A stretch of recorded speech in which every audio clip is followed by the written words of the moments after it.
8:30 on this Monday morning. Two huge sports stories affecting many Western New York sports fans in one day. So we had to bring in News 4 sports reporter and anchor Lauren Brill. Good morning to you. Good morning. Coming off of a weekend high, I'd say, huh? Yeah, it's been a busy weekend, okay, to so say the least. Let's start with it. First and foremost, of course, Doug Marone from Syracuse moving unofficially, I guess at this point, to Buffalo to head coach the Buffalo Bills. Tell us about that. Yeah, well, they're still putting the final touches on the contract. An interesting choice. He comes from a college program, only 4 years as a head coach. He went 25 and 25 there, but he did turn around a program. He took over a program that was really struggling and needed a culture change, kind of like the Bills need.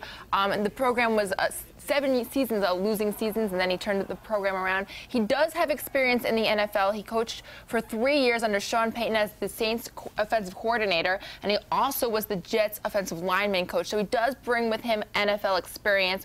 Only 4 years as a head coach, but has a reputation of being very disciplined, very intense, something that the Bills definitely need to kind of change the culture and turn things around. So he kind of did the same thing at Syracuse, and they're hoping he can bring what he did in Syracuse to the Buffalo Bills. Okay, so I guess that would have helped lead them to their decision to pick Marone as their new head coach. Of course, we're waiting to hear more information today at a press conference that's hopefully taking place this afternoon.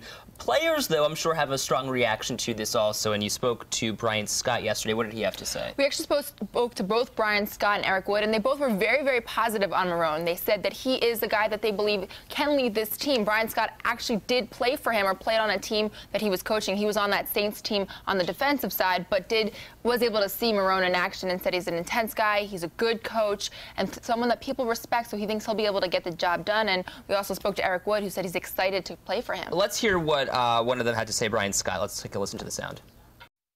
The intensity and strict coaching definitely was Coach Payton. I don't know how much of that had to do with Coach Marone, or if he got that from Coach Payton, but it yielded success.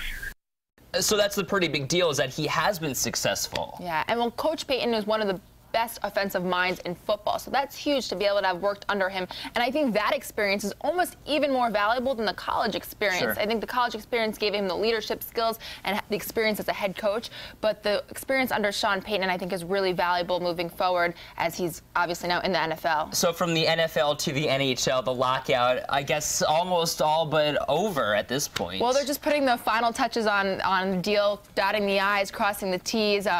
This deal still needs to be ratified by both the players and the owners, but a framework for the deal is in place, which is obviously huge, something they couldn't get done before.